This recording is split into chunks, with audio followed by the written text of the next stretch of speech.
capitalism. All of the gains in automation, it goes to the owner class.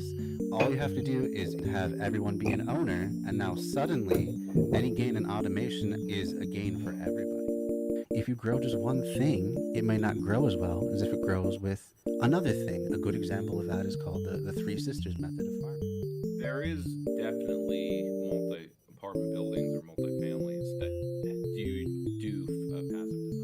$100 million that they gave to Joe Rogan that they would kind of be out if they breach contract. Is that a bigger number? Or is 2 billion a bigger number? I don't know, Zach. It's a tough one. I know. Really hard. And maybe comparing numbers is not Jeremy's strong suit. Gotta go kill a Jenny. I still don't think you should kill her. I don't think it's a good idea. It's a ghost, dude. Hello and welcome back to the Bread Theory program. I'm Zach, your host, and tonight joining me, as usual, is Dan Platt of the Albany Greens. How you doing tonight, Dan? Hello. Slowly inching towards actually being recognized by the state party. That's great. That's exciting. Seems they lost. So they need to review and improve our bylaws first, and apparently they lost them somewhere in July or June.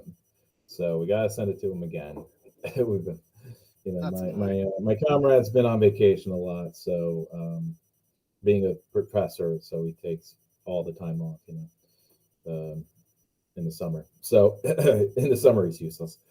But I am planning taking the steps to have a sign painting, so because we're a writing campaign for Stein. This weekend, the last few days was the Green Party convention. It was sort of all business. Something a lot of people need to understand, it's always like a first time shock, that when you go to a large public political event, whether it be a common council meeting, like anything with like a vote, and it's the final vote, you should assume going in that all the decisions have already been made by representatives. Unless you're going to some Occupy style grand assembly or general assembly, there is not actual discussion, decision making happening in the gathering. Because otherwise, unless you're ready for a 3-hour, meeting, especially among the 100 delegates or so. Oh yeah, wow. It would be a general assembly that's like, how do you think this would be organized? If we did a go around, or just one person from each state, because how many delegations were there? 40, let's say. Even if one person, it would be 40 minutes just to have one go around for everyone, just to have everyone introduce themselves. Then we vote on each platform plank. Yeah, that's ridiculous. And people were expecting a discussion. Like, no. It was already discussed by the committees that are involved with that, right? Right. And approve or reject them based on some standard criteria of, does this, comport with the main set of values? Does this conflict with anything we're already in the platform? If it meets those two things, it's in. And there was this woman who I assume was older, and she was like kind of having a fit, or just like, we need to strike this because it has an outdated statistic in it. I'm like, I don't think it's outdated. It's just a really generalized statistic about child poverty. It's saying child poverty is 22%. Sure. Now, I think the reason to strike it is that we just should not be citing any stats, because they change year to year or cycle to cycle. Yeah. Just say child poverty is a thing. A big problem. And it's tied to widespread single mothers. Sure. Because it's in the women's section. And so it's like, no, it needs to be these stats. We need to just, strike it. I'm like, but the problem was, like, the paragraph with the stat wasn't even the amendment. It was just in the platform, I believe. And its subtitle was the amendment, changing the subtitle or adding a subtitle. Which is like the thing being debated at the time. And the exploitation. Yeah. So that's the thing. A lot of these are not being, not to be debated really. They're just, it's an up or down vote, and anyone complaining about the convention was sort of on that. And the other thing where, as always happens, there is someone who is a candidate of some type and they want to speak in front of the convention and they don't qualify to do so because they haven't followed any goddamn of our rules. Yeah. One way or another. I mean, sometimes, I mean, it's more of a debate and it feels icky if they're an actual green candidate and they just didn't get enough delegates, or they did, but for some reason there's a rule like they're not qualifying. In this case, no qualms whatsoever. Why do you even want to talk? Like, don't get the hell out of here. If this was in person, you know, he'd be shown the door, or it wouldn't even be in because he's not registered green. And the thing is, he's a New Yorker. So his campaign manager was giving justifications, and then we're using Lumio, by the way. So we're using that to vote, and it's a good system. It worked more or less, except that for each vote, we needed an invitation from the webmaster of sorts. Mm-hmm. So you kind of check your email for every vote. I kind of wish that wasn't the case, and it obviously tripped a lot of people up. It's odd that we do have a disability caucus, and you have people with disabilities who weren't, who needed extra help, or it wasn't intuitive, or they were not able to vote. So you have people going like, there should be a disability caucus. I'm like, actually there is. That'd be great, yeah. Why weren't they? Why weren't they? You know, on deck for this? Really odd. Bizarre. So there's some odd things, but obviously this is our second virtual convention, and we definitely, I think the consensus is we want to go hybrid next time. I'm not sure. I think it was just a cost thing for, you know, just cheaper going virtual for everybody. Although I don't think the actual sticker cost is still $100. But between Zoom, full Zoom privileges and accounts, and using Vimeo and Eventually, you know, so it's a good system once you're in. It's just like you need to bookmark this shit. Mm-hmm. But anyway, oh yeah, the guy was Davi, the Davi campaign, and so like he wasn't registered green, because only, and this is a decentralized party thing. And again, like there really needs to be some consistent goddamn rules. And of course, there's always sort of like we wouldn't have this bullshit if we were centralized. But all the people kind of complaining about how they want things to be direct democracy in the convention, they would probably also have a fit about not being decentralized, which is that some parties will allow people who are not registered Greens to address their convention and earn delegates. So the guy was close. But it turns out that there are two Oregon Green parties. One is official and one is not. The same thing is happening in Alaska and not so much in Connecticut. I think they're just on the ball again. But you have state parties that, like, you know, last cycle, they did endorse Howard, right? Alaska endorsed Jesse Ventura because Ventura fans there or something, or they got taken over, so they got disaffiliated, and so like there needs to be a rebuilding. Except all the people who are registered green in Alaska, like, aren't going to change their registration for the sake of a reaffiliation job, which is like 4,000 people. Because currently the affiliated party only has 40 people. And the same has to happen in Georgia as well. Huh. Let's see. So anyway, it was sort of annoying because like if 5 people basically kind of seconded the motion to challenge and to repeal the decision of the committee that ruled that he's not a official, he's not a valid candidate, and thus doesn't have 3 delegates from 3 different states. Sure. One of them is DC. One of them was Oregon, and the third one was what? It was, I think, from it was one from the Black Caucus. But caucus delegates don't count towards the state count. Yeah, states are the ones who make Well, the decision. They count towards the whole delegate count, right? Which is good. gives them voting rights and stuff. But here's the thing. So oh yeah, and the campaign manager was like really like flip it. And of course anyone who says like, get out of here, you're not like with us, so get out of here. They're like, they're the tyrants, so undemocratic. This is no better than the DNC. Refrain I hear too often. We're just like the DNC because we have essentially a closed primary. Primary is decided by the National Steering Committee or whatever. Because essentially, you're basically the presumed candidate if you can actually have a national campaign and and start earning ballot lines and doing ballot access work, which is essentially something that needs to start a full year beforehand. So I worked on something of an article. I need to refine it, and I'll send it to Green Pages because it's based off of my interaction with Jasmine Sherman and why, like, if we want to have some kind of viable real primary, it can't be done in our state conventions in the spring, right? All like in March, basically. And we do them then because when we petition for our ballot line, we need a name on it.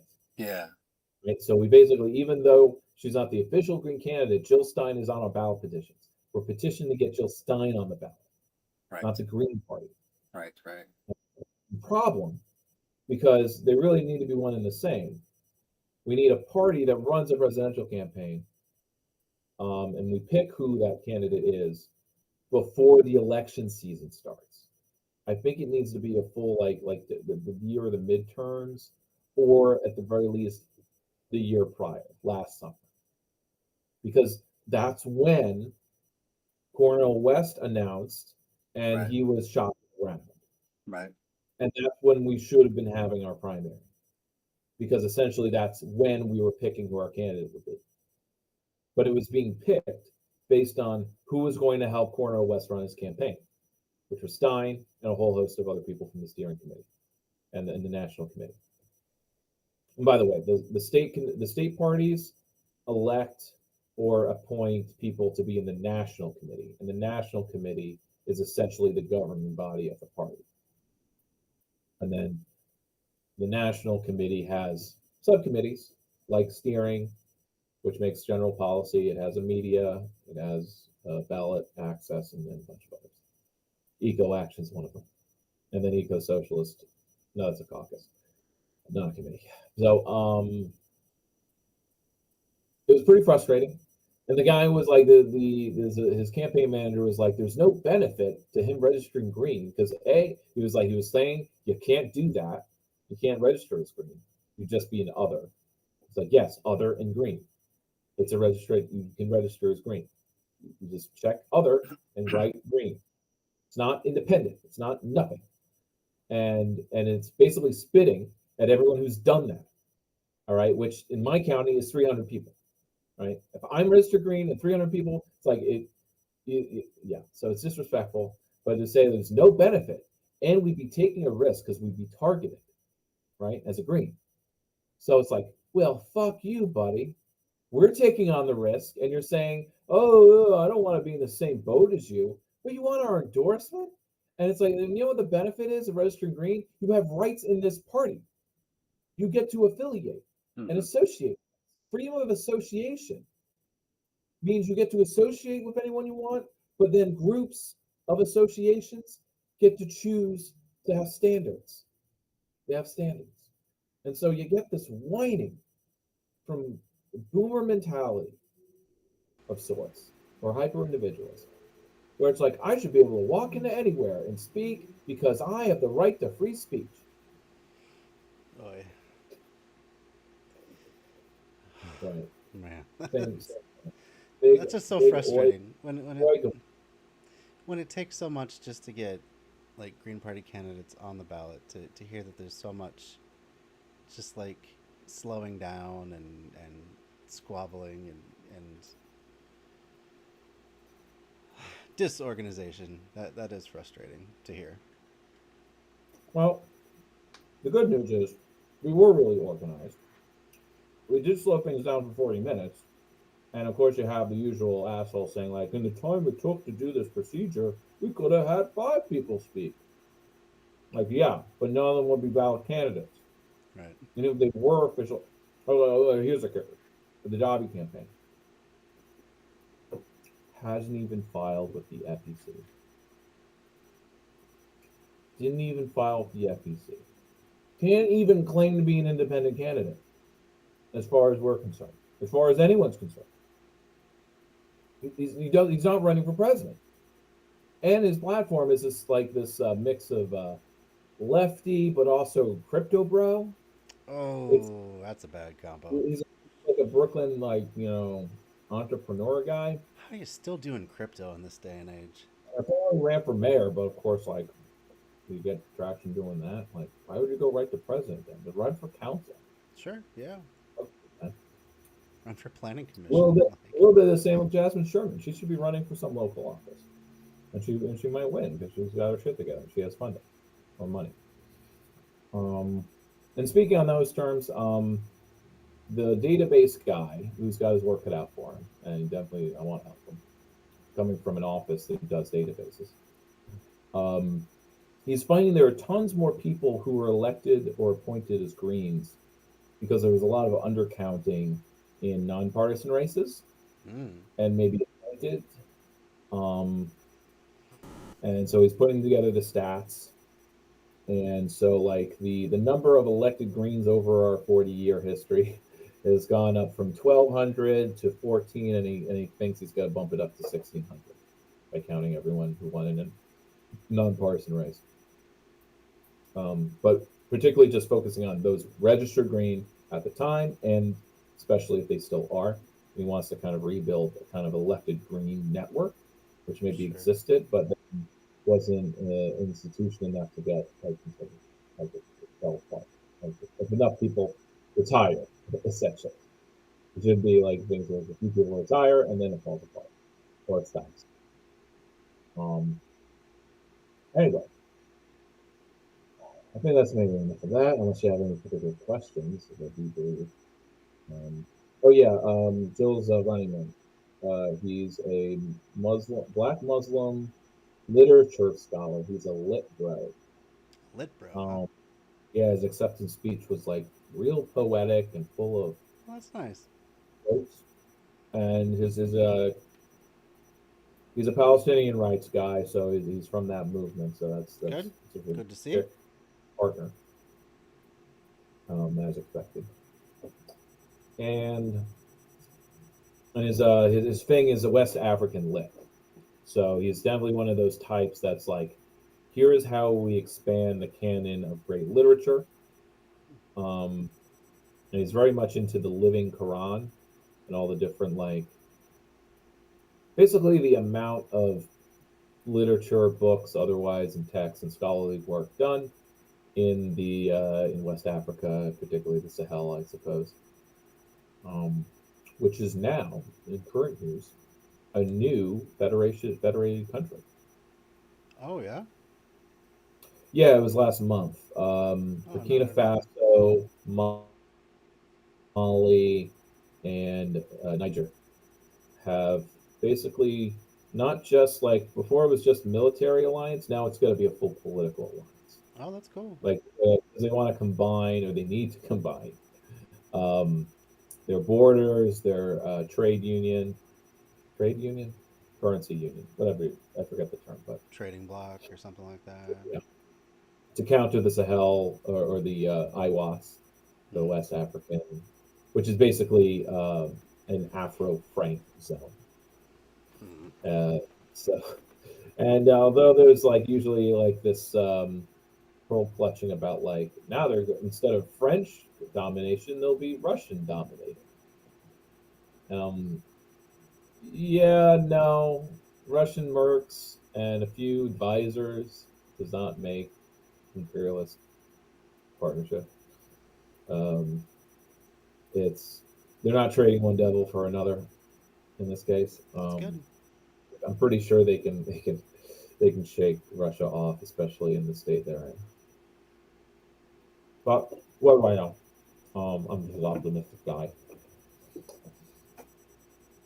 So, I've got a few videos. You can pick what we start with. Do you have the playlist? Yeah, I do have the playlist. Let me bring it up here.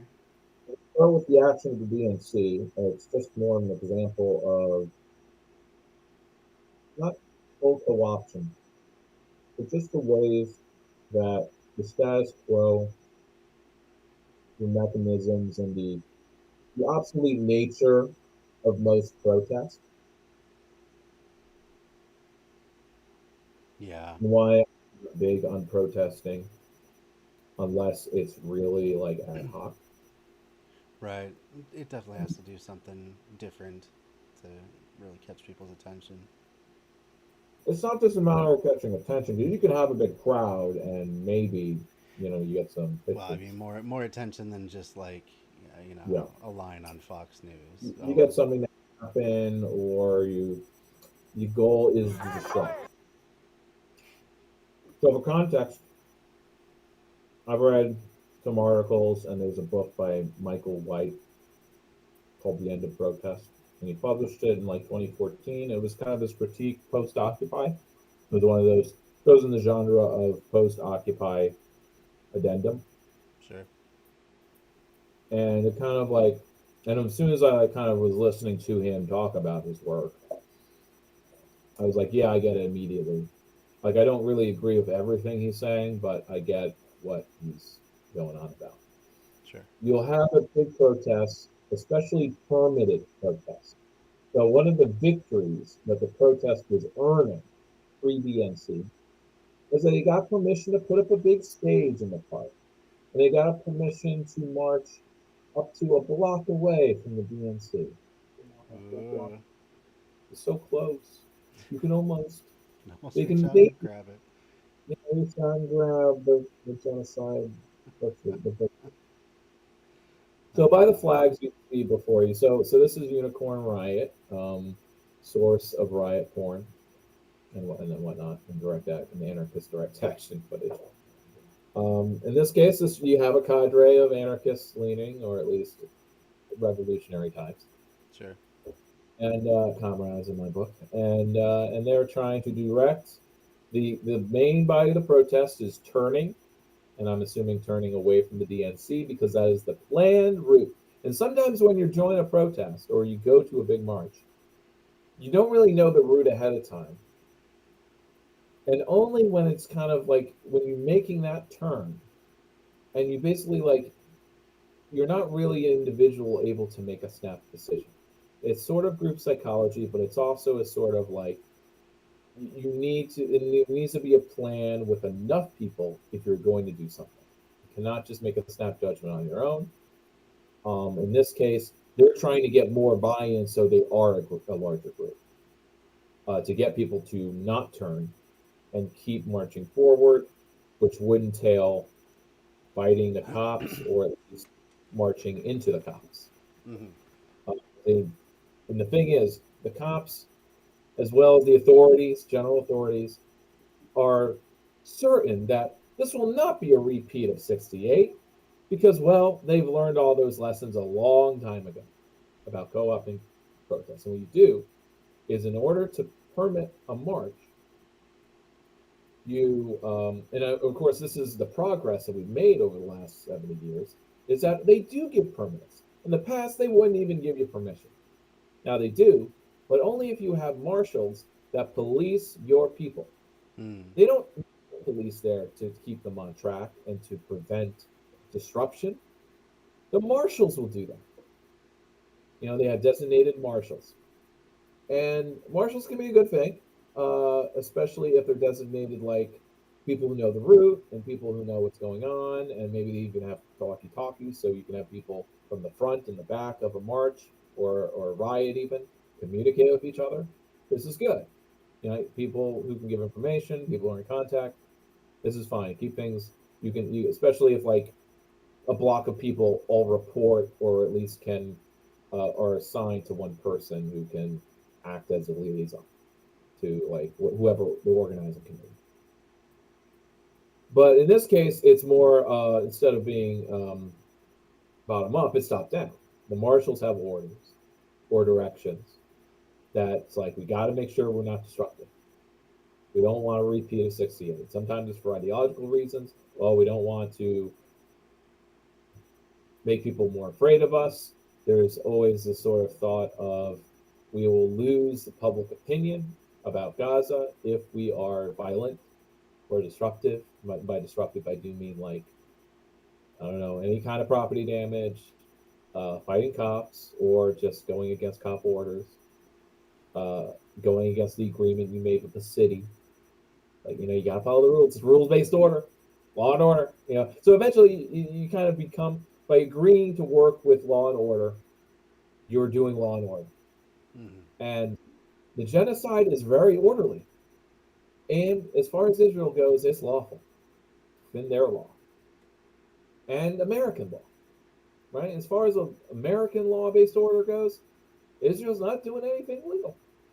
It's only through the global rules-based order that there's this rulings of like, no, they are in fact breaking all the rules.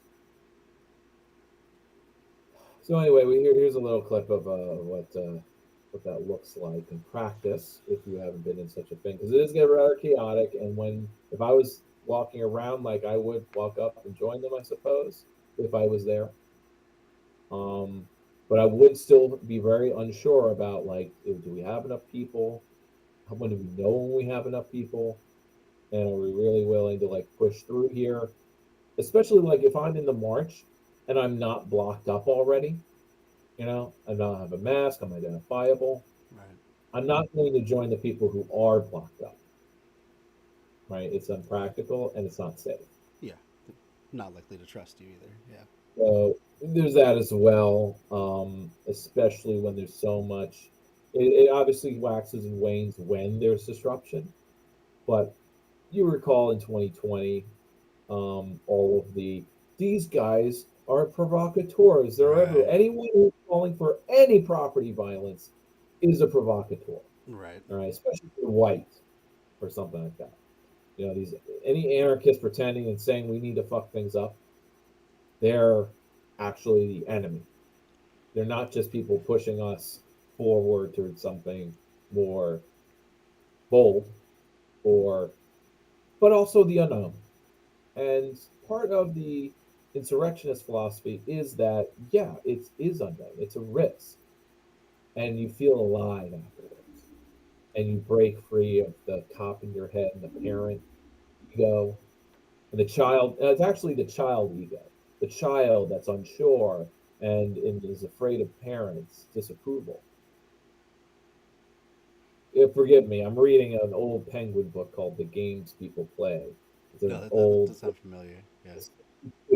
So the psychology is very outdated. So I think I'll read up on any updates. But I'm really liking it because it's mentioning it's like there's three types of egos: a parent, an adult, and a child, and usually our mismatched like social dynamics where things are ugly is usually when you have crossings. Not like you can have a parent and a child interact, and you can have an adult and a child and a parent. But if you have a cross where adult to an adult, but then a parent to a child, then it's if you're an adult, like if I'm talking to you as an adult as I am, but then you respond with some condescending, well, you have to understand, Dan. Like you talk to me like you would a child or your own children. I will likely be offended. And it's like you're not following the rules of the game here. The game that is social interaction. And I liked how like all the games have strokes, using kind of like a tennis analogy. Oh, okay. Back and forth. Like, when you see someone every day, maybe you just one stroke or a two stroke interaction. Hi, hi. If you do more than that, it gets annoying. It's like, look, I don't owe you 4 strokes. All right, I owe you 1. Right? Or if someone or if that person you say hi to every day is on vacation, well, when they come back, they owe you 7 strokes or 5 strokes, right? So you have a conversation that's like 5 steps, like, oh, how was it? Where'd you go?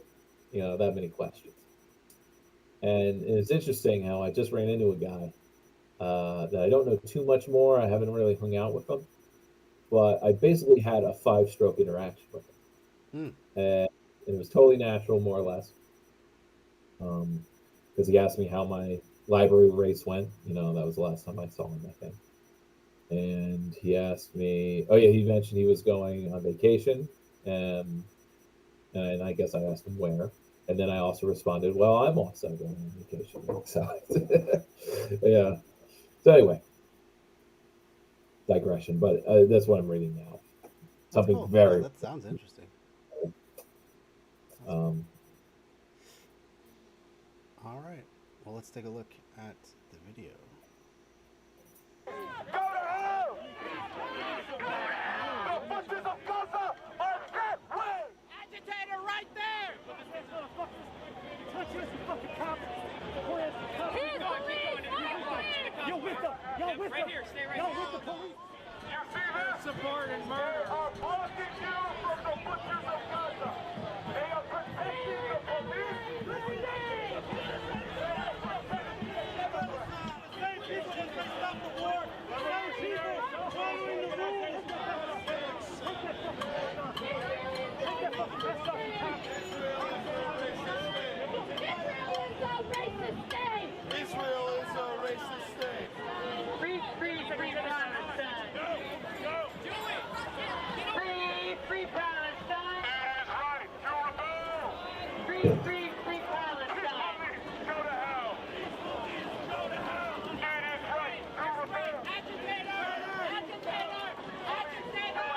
You don't even live here, bro! You don't even live here! Patrol, go home! You Go over there! Where's your fucking badge, you pigs? We go hard for Palestine. We escalate for Palestine. We fight for Palestine. We give it everything we got. We do not work with the police. We do not point people out to the police. We do not lay hands on our comrades. When we go hard for our people, you stand out the way. If you ain't with it, stand out the way. CPD, come get them. Come get him. He's not with us. CPD. Are you serious? Palestine will be free. We're just shielding press now. They've dispersed again.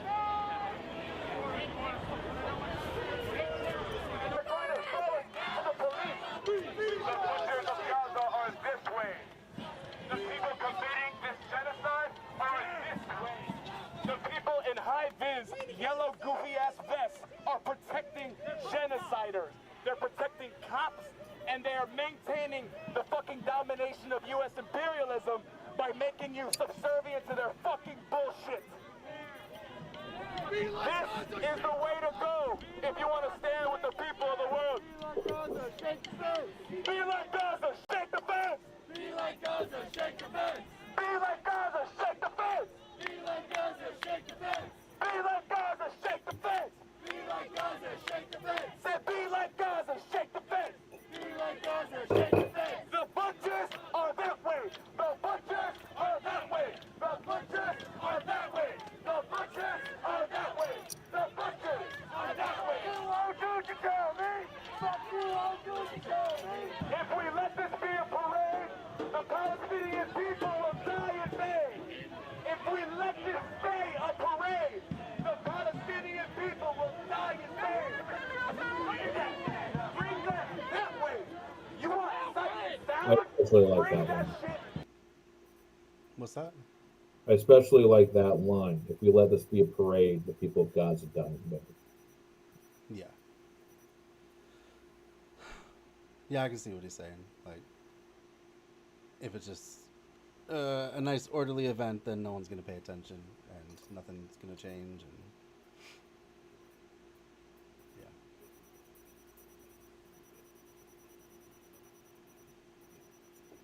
yeah. An example. The war The criminals BLM movement was going for about 3 years before 2020, Mm-hmm. with no noticeable tick in new discussion. Now, maybe you argue all that attention with the George Floyd riots actually made things worse, because without any that energy going to organizing and taking power. The status quo used the crisis to basically, do what they wanted to do, Yeah. which was body cameras and actually make things harder. And now there's more police brutality than ever. And it's just not being covered in the same rate. I'm not here, like, I don't know if there should be a trickle I should be hearing about all the time, but I'm just not.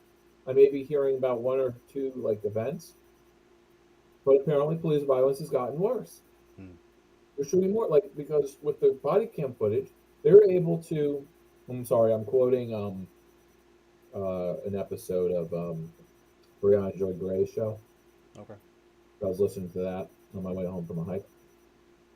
And just to give you a summary, a guy who's from the what publication? New Yorker, I think.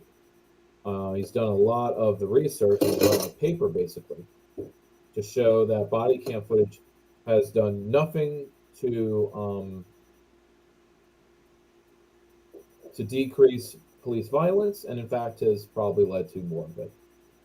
Because now police can just shout, they just shake their camera and say, "Stop resisting arrest." And now there's evidence that the court may maintain, and likely will, because the cop's word will count more, that the subject resists the arrest. Because before there wasn't really evidence. Wow. I mean, there would be the cop's word, but now there's a videos that's shaking, showing that the cop is in fact struggling. So they're doing theatrics in real time, and yeah, like they shout, like, "Drop it, drop it!"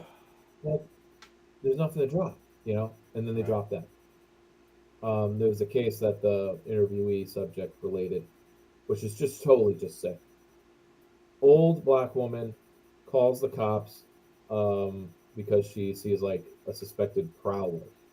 Now, of course, it was a sort of mistake, but she's an old kooky lady, and because she's like aging, when the police come, she's actually confused why they're there. So as the police are trying to figure out what the hell's going on, she's boiling a pot of water for dinner or something. And the cop asks her to turn the burner off. And when she goes to do that, the sheriff shoots her in the head. And then claims a second later she was going to throw, the crazy bitch was going to throw boiling water on her. And now this is a case, I think it's notable only because the camera is on the woman and shows she's not going to, like, she's just going for the burner. And wasn't being unreasonable at all. So, showing that this sheriff messed up the steps in order to lie and get away with killing someone. For, I guess, maybe wasting his time because she forgot why she called him. I can forget, but that's just so monstrous. And there's another, 50 times that's how it happened. Mm-hmm.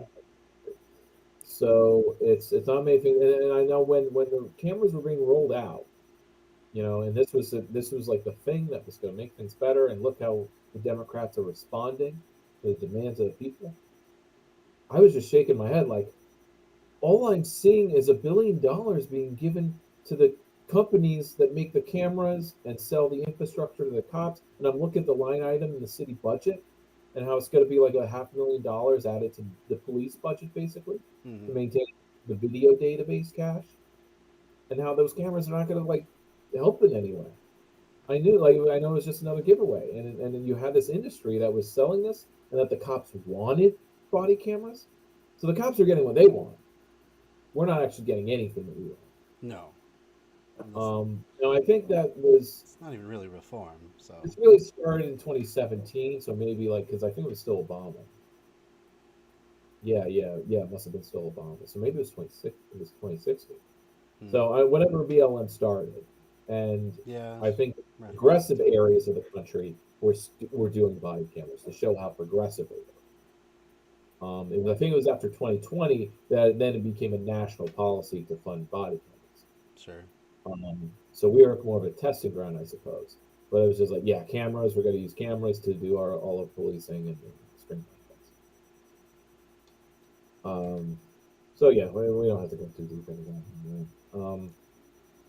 But even then, I was like discussing with my radical friends and just like, this is kind of bullshit because like we're not really getting any reform and whatsoever. Now after 2020, we sort of do, in that the in Albany here, the Police Accounting Review Board is going from a third-party agency, and if all goes well, it will be now be incorporated into the city as a department under the council, which means it has the budget, the real budget, to hire its own investigator, to have its own counsel.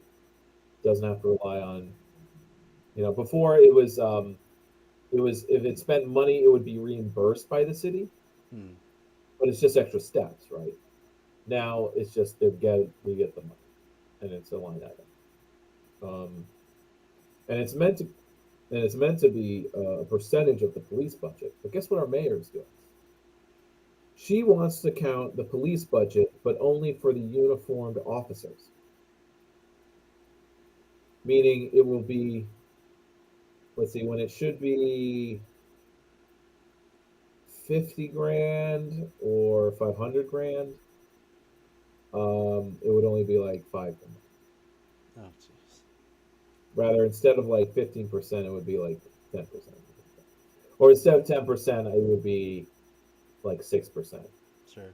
If not be uniform. Because most of the police is bureaucracy and the desk, people at the desks and the tech support and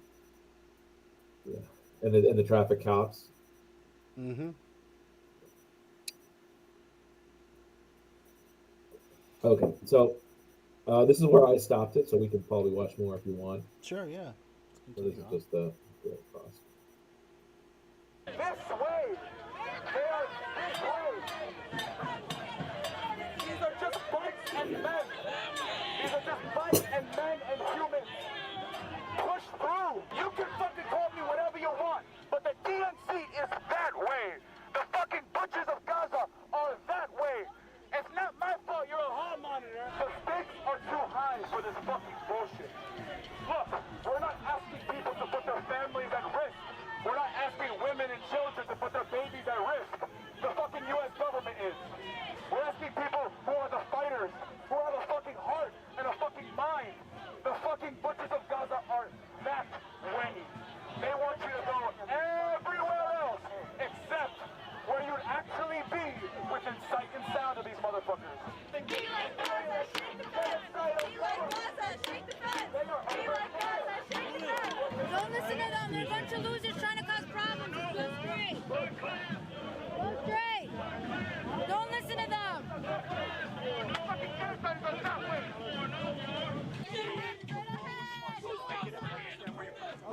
I get it. Straight ahead, straight ahead. Where the march is going. The march is going this way. I'm directing them where the march is going. They have a constitutional right to leave on their own. I'm telling them where the march is going. That's all that I'm doing. You don't understand anything The march is about going this way. leadership. I'm telling you where the march leading is. people into a symbolic act of nothing. Habibi, I understand. I get it, Habibi. I'm telling you where the march is going. Yalla, Habibi. The march is where the people are. And you have an unofficial authority on the people. I understand. I'm not stopping nobody. I ain't stopping nobody. I'm But telling you are. them where You're to go. telling people what to do. Tell them where to Exactly. go. Dumb motherfucker. The march is this way, buddy. You're free to join. You're a part of the march, man. We're all a part of the march together. Basically, the organizers, the safety patrol that are in the reflective vests, they stopped us from taking a route that's more direct towards where the actual DNC is happening. They kept us on the prescribed route and away from the elites. It behooves us as people who support this protest, this movement, to try and do what we can. And if that means just walking out of prescribed route, then I would do that in a heartbeat. If it means, shaking the fence, screaming at the top of our voices, let's get as close as we can, instead of here on a city prescribed route where alleged safety patrol doesn't allow us. Let the moms be getting up a park so they can direct people into the park. Should be on the same team, y'all. Look.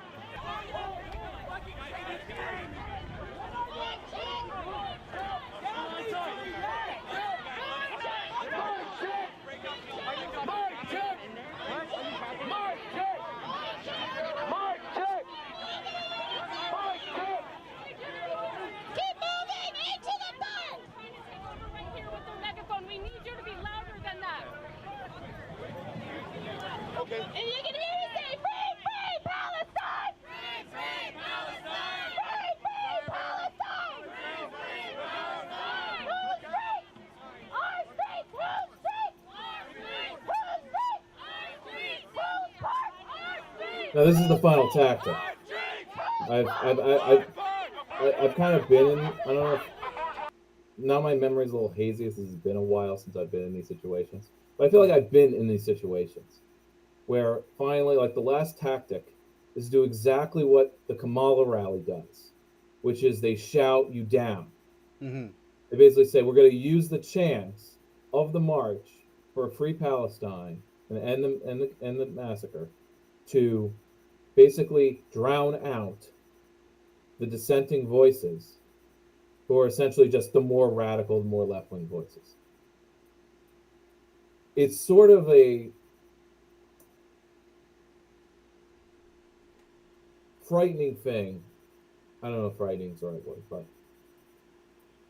but the march can get more and more, like the cause can get more and more radical.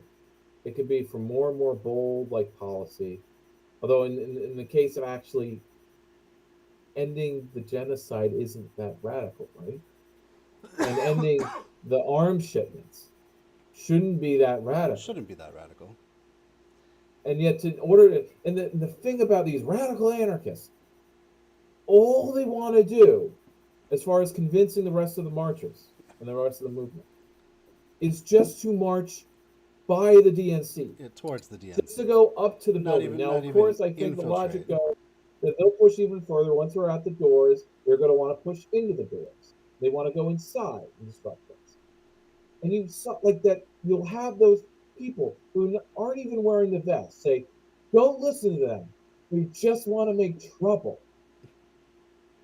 What the fuck do you think the white liberals said about What is MLK? a protest supposed to be? They say, "Beware the white lit moderates." Right? That's what they said about MLK. This guy comes to town, he's just loud and wants to make trouble. That's what they said about every socialist and labor organizer in all American history. Outside agitators. We're all good workers here. You just want to make trouble. We want to be good protesters, good marchers. Good, yeah, good march. We're agitating, but we want to be good about it. It's like if they're not going to be part of that group that pushes towards the DNC, what do they care at that point? Like they can just stand there in the middle of the street. They can go whatever prescribed route they wanted to go. Why are they trying to actively stop other people from being more agitative? Well, obviously the anarchist group. I'm just gonna call them that for lack of Yeah. They're not many. I'm surprised there's only like 20 or so of them. Yeah. I mean, obviously they're a a black bloc isn't usually larger, right? They're just they're like a big affinity group. Sure. But Chicago and other the whole area and You would everyone else expect more. coming to the Yeah. DNC, you'd think you'd be able to organize 100 or so. Yeah, such right. anarchists. But I guess that just shows their weakness, and that's my critique of them. That's like, come on, man. You couldn't organize a parallel 1,000-person anarchist march. You can't get that many anarchists together. Yeah. More an affinity group to help guide the march, to outnumber the marshals and then the police maybe. It's just the fatigue though of having to fight the people in your own movement first, just to have the right to disrupt the proceedings of the actual authorities. Yeah. So it's like it's just these layers, and that fatigue and that it's so tiring. Obviously, there are many people who just do not want to handle that. It's just like, I just want to do what I think and just pretend that this is enough and I'm doing my part. But after, 6 years of me doing that, maybe 4 years, I just got sick of it. And now I really don't want to do any press. I mean, I drag myself out, but I get a little anxiety about it. Not because I think I'm going to get in trouble or I'm going to pick a fight, but just because deep down I know I'm not really doing what a real radical should be doing. Sure. It's not quite agitation, and it's just I think the anxiety just comes from the loneliness of feeling like I wish there was 10 of me that we could all just pull out and go to some press conference and outnumber the people doing the press conference, and then make a more run at the state. Right. That's sort of what I want to do with the Green Party, but I also have anxiety about if it's a bunch of people, but they're not communists like you and me, or they're not radical. They don't want to disrupt things too much, but they know that they don't want to be the Democrats, and they don't want to, they want to push things.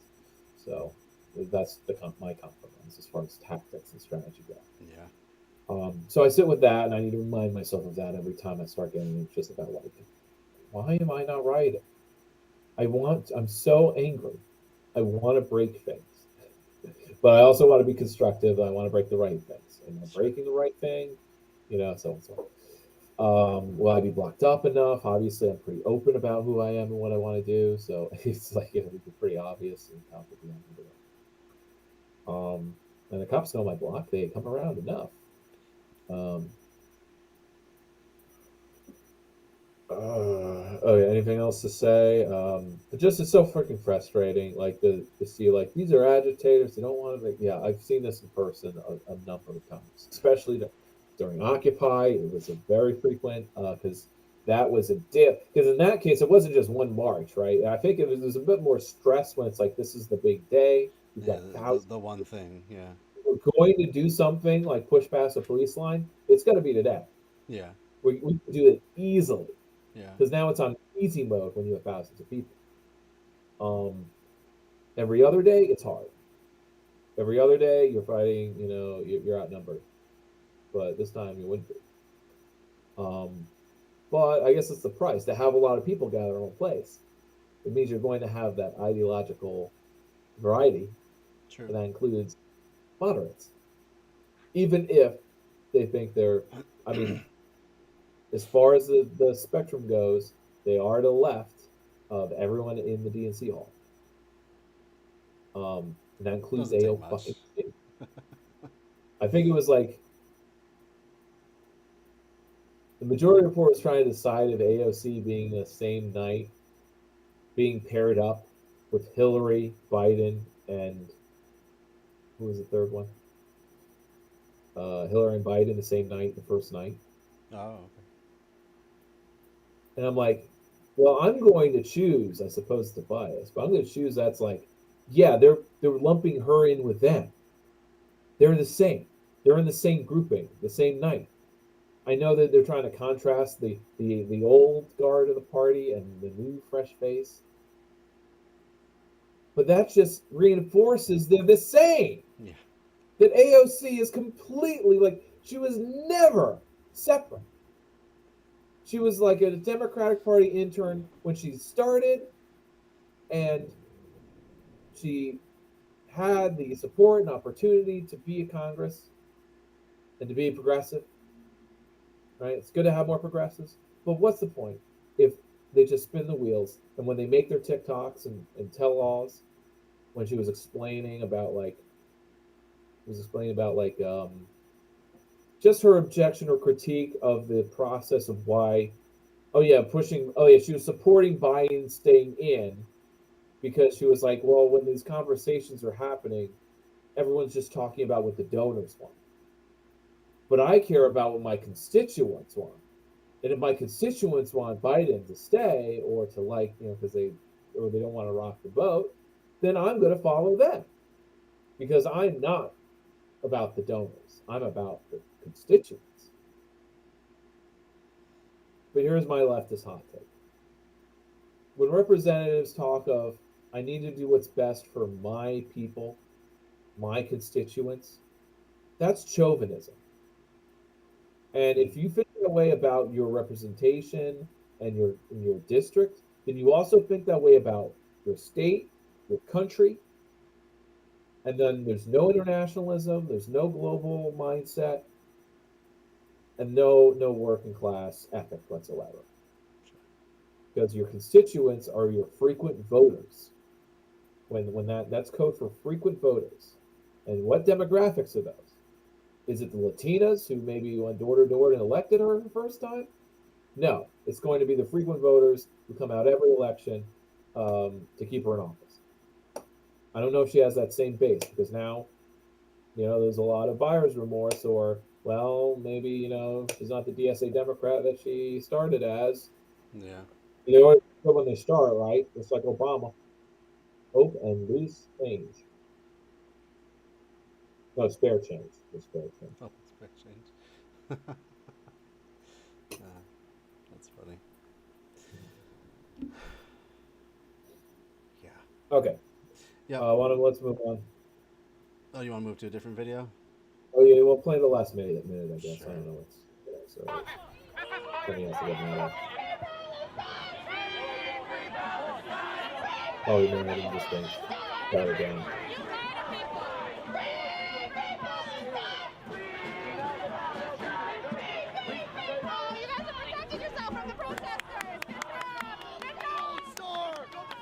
Go to Kamala for your gold star! Go to Kamala for your gold star! Real frat protester!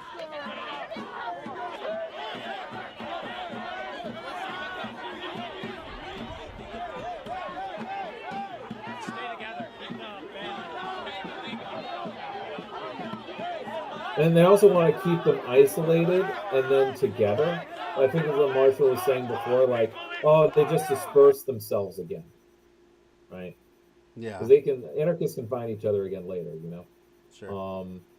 Because they have meetup points or whatever, and so like they're just trying to not be like kettle, basically. The marshals are kettling. The marshals are kettling them themselves. Yeah. That sucks, man. So they don't infect the people. Now, of course, the people good are protesters, yeah, filing by, so of course they're changing like every minute. So you can't really have a full conversation. That's why you just chant about like they're this way, you should be going this way. Yeah. But it's just that conflict between the officials who are, you're told ahead of time, designated marshals. They know the plan, they know what the rules are, or at least like what we should be doing. So there's authority there, and of course, like you can see this, like the marshals themselves, like some of them are probably into it, but a lot of them are like they don't want to do this. They don't want to like denigrate other like people who show up. At least I would hope so. But it's like I gotta do what I gotta do, and that means, not having this turn to a riot. Which, of course, you could be an organized protest, push past police lines and into, past barricades and go over fences and still be organized. It just requires a little bit of foresight, training, and preparation, which in this case, when it comes to a large march like this, everyone is not getting the same prep. They're not prepped like a black bloc. They don't have the same skills, training. Most people are just kind of. I've gotten a bit of it, but not a ton of it. But I've got some of it. Sure. But again, yes, it's all about everyone doing something, being on the same page, and obviously, there's nothing. It's just another form of disempowerment when you weren't like you're a dissenting voice from the consensus that this is going to be a parade, and we were okay because it was a compromise that we got to go a block away from the convention center, because their starting position was that we would be 5 blocks away, or that we wouldn't even get the park and have our stage. And there's a bit of that at the Trump inauguration. In that case, there wasn't any march or parade route yet. There was this bit of a stage with a sound system at Lafayette Park, and people could kind of do what they wanted. There was no organized march. The only organized march was the Black Bloc, and that was like a few hundred people. So that was like a force that could go through a police line. Sure. But the police, like, they had to double up their line to try to kettle them. And they got half of them, if you remember the footage from that. Yeah. And that had to disperse because there was no cohesion march or anything. Because, I mean, when it came to the Trump inauguration, everything was pretty much locked down. You're not getting anywhere near, like, you had to get there was a cordon of full 2 blocks around the whole mall.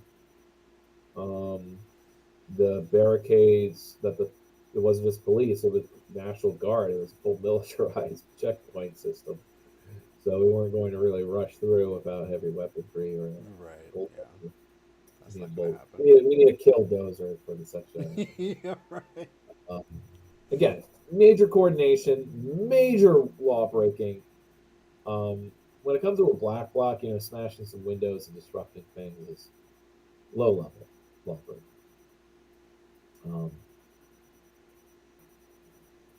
Okay. Are you good on here, or do you want to finish this? Let's just finish out the last Yeah. couple minutes.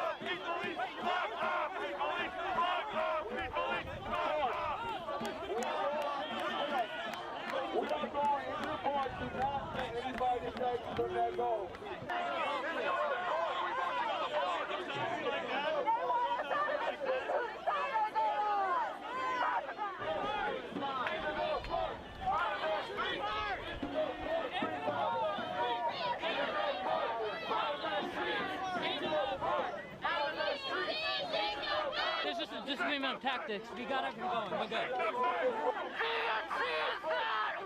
I've been to I wanted to hear that these, line. and it just seems like Whatever people said. are just performative and just not willing to take risks until it's beating down their door, And it might soon, unfortunately. The DNC is this way!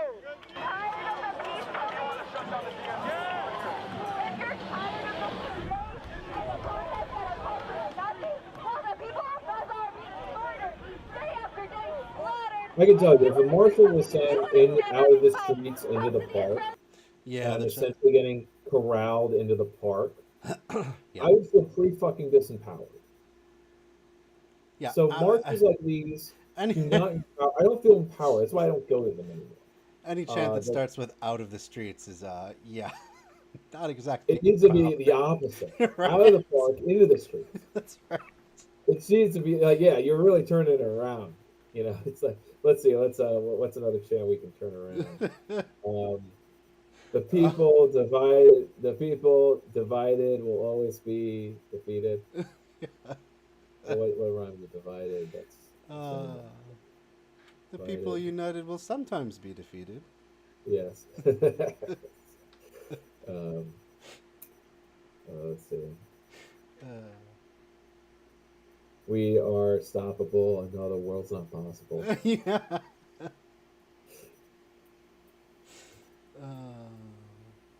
Cage, Palestine. Cage. Man. All right. Well, let's finish it up here. The embassy tomorrow at 7 p.m. We don't have a fucking permit, and we're not gonna cooperate with the police. When they say jump, we will not say how high. We will say fuck you, because we stand with the people of the world. We're behind enemy lines. Make way for the Defiant One! Make way for the Defiant One! Tomorrow, The Defiant One! tomorrow, 7 p.m. at the Israeli embassy. Be there if you want to fucking fight, if you want to throw down for the people of Gaza. Defiant ones. Not sure if that's badass or a little hokey. Yeah, it's a fine line. It's a little both. It's Yeah. All right, so which direction you want to head next? You've been talking about Carolyn. Borisenko. Let's do that. Let's get that out of my system.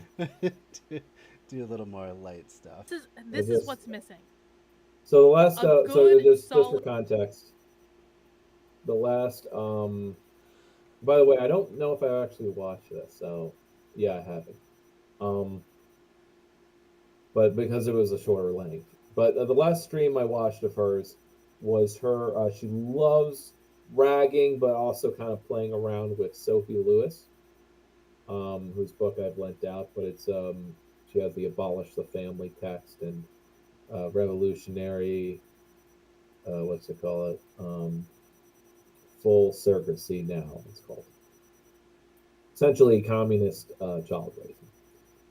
Everyone raises each other. Everyone's responsible for each other's children. When it's like who raises children, a whole bunch of people do. or like thinking in terms of like, well, if children are going to be put in childcare and spend as much time there as they do at home, then maybe the people taking care of them in the childcare facilities should be just as important to them, or because they kind of are, but actually more intimate with them as they are with their parents. Sure, yeah. They're spending as much time with them. Yeah. And that requires, and they're just as responsible. And that means, and that's what children's liberation is sort of about, where it's just like the children are not tied to the parents and their parental rights, but as far as any adult that is around them is now like has parental rights. Sure. Child, and the child has rights with them, or their own rights, to not be abused by adults around them, regardless of who they are. They have rights not to be abused by caretakers and daycares and schools or churches, but their parents, well, after the fact, I guess. So anyway, it was a talk by her called Enemy Feminisms, which is just her making a case that, look, it's not really, what was her thesis? It was something that went like white feminism, girl boss feminism, TERFs. These are still feminisms. It doesn't really help us to say they're not real feminism and we're the real feminism and just be sectarian like that. It's more like these are enemy feminisms and we are in conflict with them in the same way that it's a class conflict or an economic class war. So she kind of goes to the most radical / kooky leftists to kind of use them as examples. And these are her like teaching streams, so it's not about debunking or making fun of. Like she has to keep clarifying that like she doesn't agree. She thinks all of this is crazy, and she never really explains why she thinks like what is her real views. And when it comes down to it, and it makes perfect sense, is the reason why nothing from a lefty ever makes sense to her, or at least is not comprehensible, because she's a fascist. And her beliefs and her worldview is fascist. Sure. Maybe not directly, but she will willingly actually identify as such too. But really? More in the only way to beat the left is to be fascist. Because being conservative. So it's this dark power we have to take on in order to defeat a powerful enemy, and protect our private property rights. Oh, God. Because she will talk in terms of, and I was brainstorming this while I was hiking out in the woods with myself. Where I go crazy, I went Ted Kaczynski anyway. And her deal is just like she uses kind of an ANCAP worldview of the bodily property. Like private property is also you're self-owning. Oh, and so like you have no, I mean, it's just a standard capitalist line though. No, like you don't have civil rights if you don't have private property rights. Yeah. But the conversion of that is because like your private property or you self-own. Yeah, which that means you can sell yourself or your children or anything else. So it's supposed to show that ANCAPs are really just fascists. Yeah. Or that if you're capitalist and liberal enough, that you eventually will be fascist because you have to protect private property from a scary communist who want but because she started with just like being anti-woke, that she really like puts forward that it's the erosion and that like our main agenda is taking on parental rights and eroding that, and that parental rights are also private property rights, which that's accurate. She learned that from watching lefty lectures, Marxist lectures, like Sophie Lewis. So she picked up on that, but it's for this like manic, like anything that leftists are doing in schools is to take away and erode parental rights, which is their pushing to abolish private property. It has this mantra of what the left agenda is, and it's sort of right, but it's also sort of wrong. Which is, let's see if I can remember it. Actually, she'll probably say it in here. So let's Okay, just watch okay. this. And, Let's take a look. yeah, I don't even know solid what she said. introduction to all things woke. I have a lot of woke 101 articles on the Substack, but like I need kind of like a master place just for beginners who are like either they've been lied to by conservatives or they're disaffected or independent lefties or things like that. And I need one solid landing page where people can go to explaining like why are they saying everything is racist? Why are they talking about gender all the time? Why are these attacks on parental rights? I need all of this stuff in one place. And that's where the QR code should go to. Be like, so you've just discovered that the left is taking over America. Welcome. Welcome to the dystopia. It sucks. We've been here before you. We understand what's going on. We're going to help you. You might not like it. You might cry. You might wish you had never known about any of this. But we understand what's going on, and we'll teach you, and then you can come and cry with us and know that it'll probably be okay, because at least you'll have friends. As humanity descends into a Marxist utopia, at least you'll have friends. And that's important, because we're going to need to rely on each other. When the communists violently overthrow the United States government, and everyone pretends that they didn't see it coming, but we saw it coming. And we were prepared, because we knew what was happening. And we tried to tell people. They're going to be But no prepared one... with knowledge. They knew it was coming, and that is what prepares them. Well, they got to band together and work collectively against these horrible communists. By streaming. By streaming, but like, she's like, we only have each other. We got to stick close together in a very tight community, but not communist, but community. And like, okay, that's where you. Yeah, that's what I was getting at. I have the context of like how much her stream is 10% shilling. Yeah. And her merch and yeah, her we'll book. Skip There's a all book that crap, but yeah. Called Translating Socialism or Translating Woke, which is to say that like basically woke ideology is Marxism. Oh, and, okay. Well, guess you just saved everyone that, the purchase price there. Well, in that the accurate part of it is that yes, critical theory is from Marxists, and a lot of woke ideology, when it's properly couched, is critical theory, or it's recuperated critical theory by the status quo, sure. Which is where like she believes that she doesn't conflate the far left, us, with corporate America, but she'll correctly say like the things that you're mad about, like Disney, is just a trickle down from the source, which are these communists. It's the communists.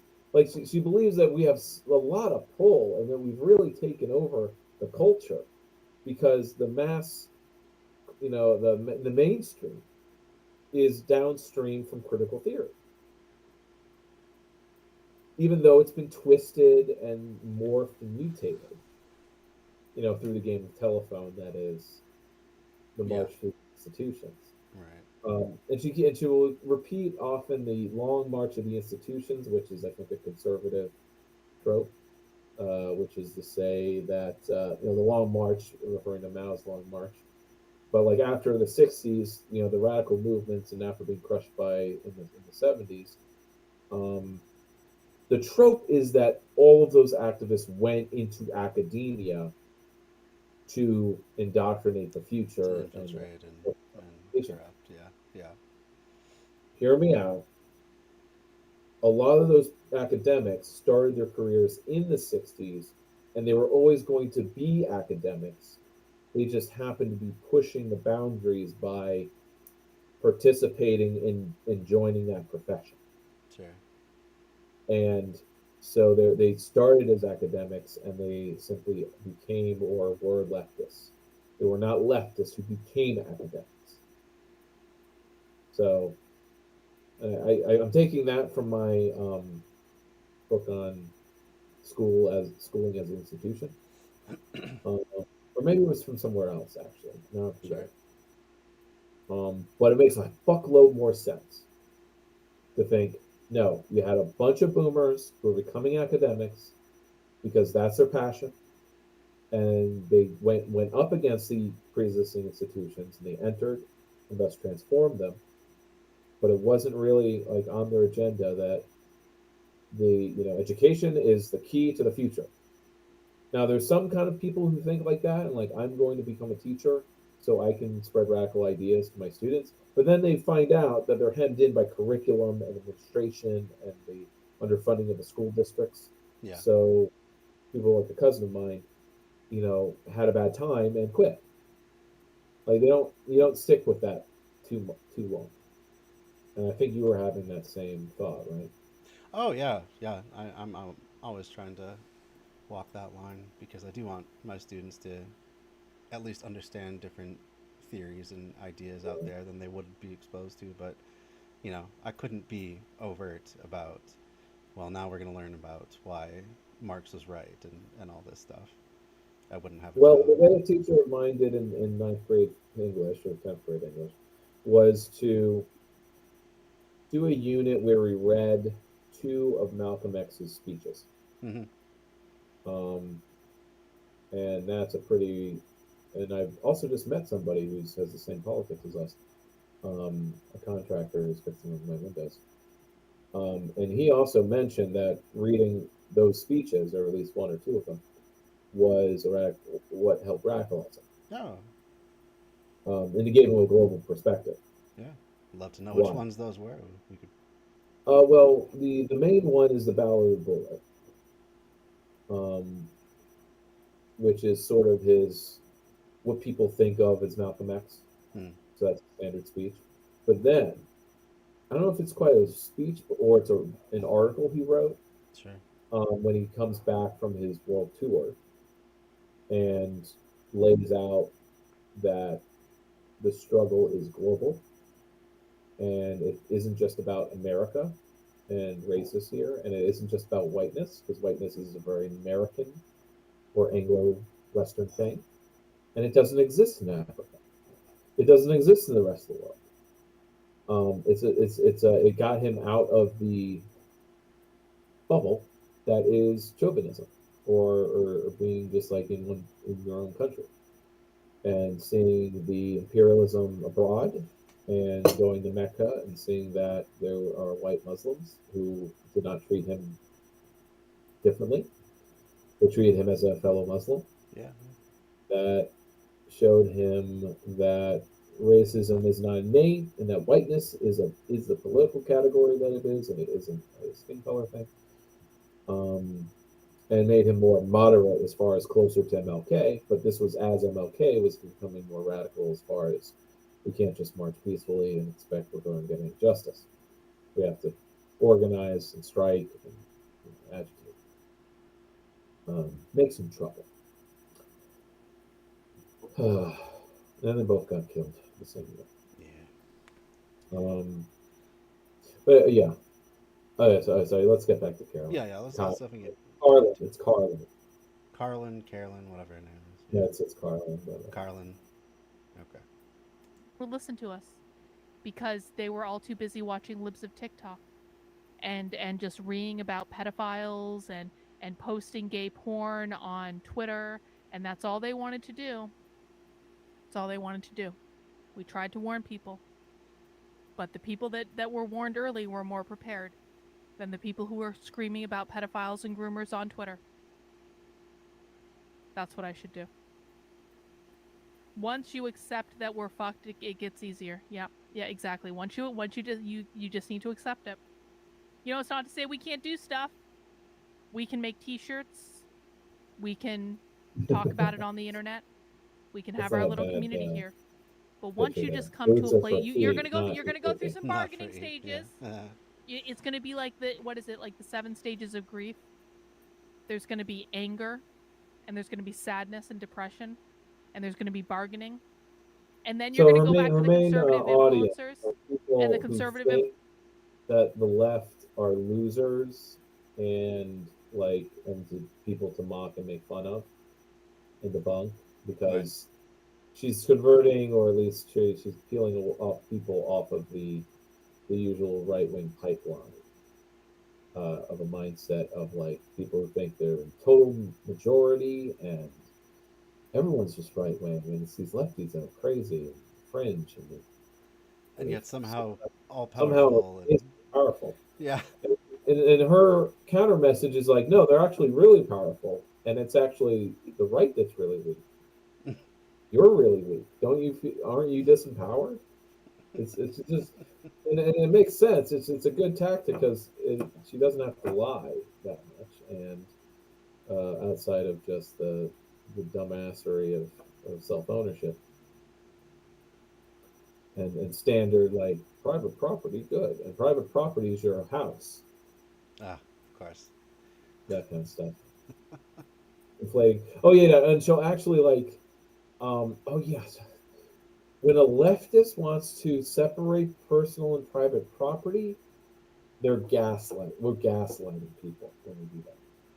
And when we try to elucidate or to clarify socialist concepts or labor theory of value, we're liars and we're gaslighting. So she also trains her audience to see any leftist as being a liar. Though when she is covering our lectures and stuff, like she also has to talk her audience into like, no, see, these they're talking to each other. Why would they lie to each other? They're not lying. This is what they actually think. So you actually have people in our audience who think like anything that a Marxist is saying when they're giving a lecture, that they're lying and that they're bullshitting. Mm. But like, no, this is the truth as they see it. And that's the crazy part. That's how extreme they really are. They're masked off when they're alone. But Karlin Karashenko, she does spy streams where she gets an invite or she joins an organizing call here or there, or in one case it was a social ecology teach-in. Like it was actually like in the woods. Oh. And she was like watching a stream of basically a kind of book night guy. Oh, okay. And giving a theory talk. And it's always disappointing how little she gets out of it because she's so focused on just like scaring her audience with like what she's watching. But it's also just like she's just so set in what her positions are since it's her fucking career or her job. Yeah. So it's who's the real Karlin, right? What's her real like positions? But it doesn't matter, of course. It's entertainment. Yeah. In this case, very like she's covering at the moment here the purge that the CP was doing with their Texas branch. Okay. So they're gonna form their own organization. Though really they should just fold into like the SP or the Revolutionary Communists, which are just reformed ISO. But it's kind of fun because she'll like talk about like these revolutionary communists. They organized 300 people to march in Philadelphia with flat matching flags and outfits and stuff. And like you conservatives, we've never done anything like that. And she finds it really impressive. You know, it's like as far as cults go, these Londonists. Okay. Interesting. Okay. Well, we should just move on. Influencers are going to lie to you and they're going to go, we're winning, and you go, no, Karlin, no, we're winning. They say we're winning. I say no. Remember, you're going through the 7 stages of grief. You're bargaining right now. You're trying to get someone to tell you a different answer, but they're lying to you, and then they're going to go, oh yeah. And then eventually, once you work your way through the stages of grief, eventually you hit acceptance, and then life actually gets a lot simpler because it's kind of like you run out of fucks to give. You don't need to worry about it anymore. You accept that the United States of America is over as we know it. We might not be there yet, but we're close. Within our lifetimes. And, once you come to that acceptance, things get easier. Because it's kind of like, why shouldn't you do exactly what you want to do? Why shouldn't you say exactly what you want to say? Why shouldn't you go out into the world and be the person that you want to be? Because we are fucked. Why don't you go out and shoot a trans woman? We're fucked. We are fucked 19 ways from Sunday, and not in the good way. So once you realize that and you're like, oh, okay, yeah, all right. Then you can do whatever you want to do. You can say whatever you want to say. You can be whatever person you want to be, because you know what? We need to take advantage of this time we have left. We may not have a lot of time left, but we got some time left, and we may as well enjoy life while we can. Because someday, sooner rather than later, we are going to be in a society where we can't eat unless the government decides to allow us to. And so you should just enjoy all the foods that you want to enjoy now. Like, who the fuck cares if you're fat? I'm called fat every single day on the internet. Who really cares? You know why? Because I get to enjoy the foods that I like now. I don't have to worry about it. My husband still loves me. We still have sex very regularly. Like, I don't need to worry. I don't need to look good for anyone. I can enjoy the foods I like. I had 2 ice cream sundaes this week. They were both the same. It was fluffernutter ice cream with peanut butter sauce and caramel sauce, and it was great. And I didn't feel good afterwards, but it was great. 'Cause you know what? I don't give a fuck. I don't give a fuck. Why should I care what That's anyone freedom else right thinks? there. Because we're already That's really sticking it to the communists. Eating a fluff another with caramel sauce and feeling like shit afterwards. There's just so many. Already there's so many layers of conspiracy within everything she says. Like, what communists are coming for her ice cream sundaes or whatever? Like, just. Well, we're gonna force everyone to be vegan. Are we? Is that the goal? I must have missed that. There's a lot of parallels here. It's fascinating to me because there's parallels with anyone who's radicalizing. You know, letting go that you have a future. You could have a future in the status quo. That's something you kind of have to let go, and that's sort of what she's kind of telling her audience. But unlike when you radicalize into the left, where there's some kind of project waiting somewhere, now it's a matter of choosing what project to do. She offers no project. She offers absolutely nothing except consuming with her, and she goes right to that. Just enjoy, just consume. Yes, it's very like black pill nihilist sort of rhetoric, like. Yeah, there's a lot of that, and yet, like, her product, what she offers is education about the left, to understand the left and what they're doing. And usually when you do this, you're part of a larger organization where it's like, once we educate enough people, we'll be able to do the leftist project, right? Let's say it's organizing tenant units, or a cadre. Once we have enough of a cadre, we can do something bigger. Sure. Even take the government, or be the government, or do some real power. But there's nothing she offers, and I haven't listened and listened to all her stuff because I've been insane. But and she is very repetitive, and her streams are pretty repetitive. There's always like a sunlock where she's just ranting at some of her audience, or in her case, or in anyone's case, it's like, think of the right-wing trolls who show up in our chat, once or twice, where they just want to argue and be like right-wing trolls. Like, she'll have one of those, and she'll just stop her stream and just like argue with them, and like, I have to educate you. I'll say it one more time. Leftists are it's like, they're actually like, we're here to learn from the leftists, to understand, so we can fight them. Because right now, the conservatives are not preparing you for that. They don't understand anything. They want to and so she's like, the fascinating part is like, she's like, yeah, leftists are not groomers. They don't care about pedophiles. They're not like pedophiles. And it's like, she watches these radical feminists, actual Marxist feminists, and how like they don't include pedophilia in the list of acceptable things. Sure. Meanwhile, she will completely misinterpret what a lecturer will say or is talking about, because she'll do the react bro thing and pause every minute.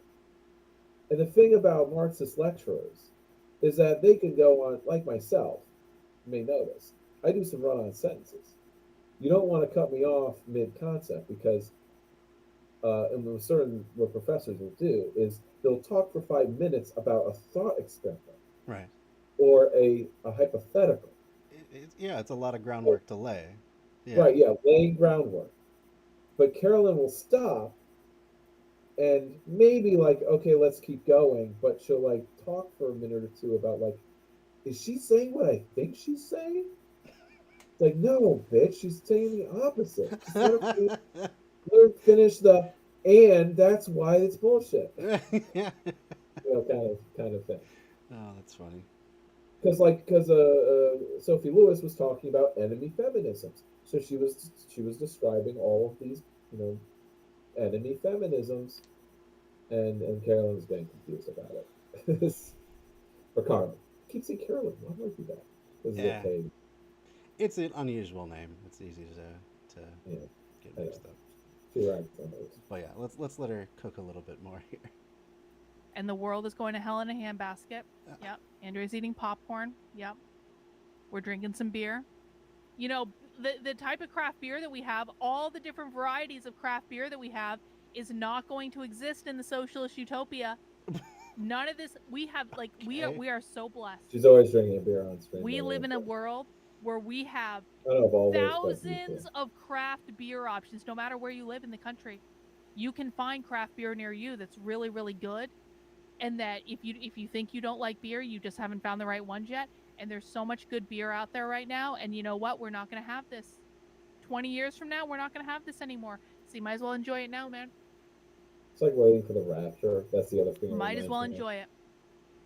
And who when gives a fuck what anyone else thinks? Life is over. Yeah. So just now. But when? What year? Put a year to it. Well, that's the thing. Say it's 2012. It's like this nihilist black pill stuff, but then combined with this kind of messianic thing where, it's more like an anti-messiah, I guess. So socialist Jesus is going to show up and just take away everything that's fun, and that'll be that. And when is it happening? Within our lifetime, folks. It's coming. And will they take the kids? Yeah, they're going to take the kids. They don't belong to you. Yeah. They don't belong to you anymore. Right. Kind of, yeah, they won't. So she's half right, but not in the not the Yeah. Because there's so much she ignores. She ignores all of the reality that we contend with. Oh. And I think her tactic for doing that is only watching lectures or streams or videos or lectures of more academic conceptual talks. Sometimes the streams will be people making speeches, and where they refer to real things that she acknowledges. But then she'll have that super fascist twisting of reality that she layers onto it. Or their perception, or the leftist conception of reality is bullshit, or we're seeing real stuff, but our conclusion about it is insane because it ignores civil rights, individual rights or whatever. Do you think she's just relying on her audience to be too ignorant or unacademic to very much so interpret it themselves? There's a lot of there's some anti-intellectualism that comes around. I'm sure. Or rather, more to be accurate, it's a faux intellectualism. So everyone in those streams thinks they're getting smarter, thinks they're educating themselves. But Carolyn, when she's going through the talk, doesn't understand any of it. And I'll give you an example that shocked me, actually. But it's the fascist side of her that comes up. Because she hangs out with the Groypers, and that's the closest that's her like closest bedfellow, because she's basically pissed off every other like right wing media personality. Sure. And anyway, so Sophie Lewis, and then again, this is fresh in my mind. Sophie Lewis was talking about the socialism of fools, and also, and then referring to the feminism of fools. So she came up with the concept of like TERFs and girl boss feminism is the feminism of fools, referring to the concept that anti-Semitism or that nationalism is the socialism of fools, or maybe I'm getting it wrong, but blank is the socialism of fools, Yeah. or anti-Semitism is the socialism of fools. That you understand there's a ruling class that controls our institutions or influences them. That makes sense. But you're an idiot, so you think it's Jews. Yeah, right. You have a very And she was explanation. pointing out, and she was again laying the groundwork, kind of talking hypothetically, or just like there, you can believe that there were German bankers and communists that are all Jewish, and she's pointing out that it was foolish to conflate the two, or to think that they're like, how could they be both? And Carlin, bless her heart, thinks Sophie's being the idiot by thinking, because they're playing both sides. Jews play both sides. That's how you make it make sense. Because Sophie's like saying it's foolish because it doesn't make any sense. The Jews are both the bankers and the communists and the anti-capitalists. Right. It doesn't make sense to think of them as a whole. And Carlin goes like, "Of course you're not an idiot. They're collaborating. They're playing both sides." And yeah, because before she figured out, this is the example, by the way, she thought she was being literal, or the fact that she was even talking about the Jewish questions, like, oh, I should get Nick Fuentes in here. Oh man, he would love this. The Groypers would love this. But then she like, oh wait, no, she thinks it's now Sophie's the idiot, because she's not actually.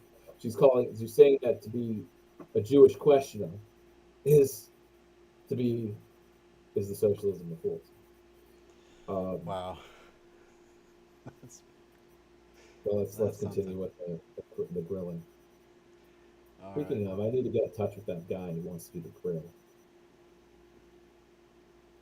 Nice. That guy's been hanging. That guy's been stringing me along. Oh man. He proposed. By the way, context for anyone watching this. The guy proposed to me that I test out his interviewing format called the grill, and he proposed this to me back in March or something. And every month I message him and I say, "Are you ready yet? Are you ready yet?" No, I'm still figuring things out.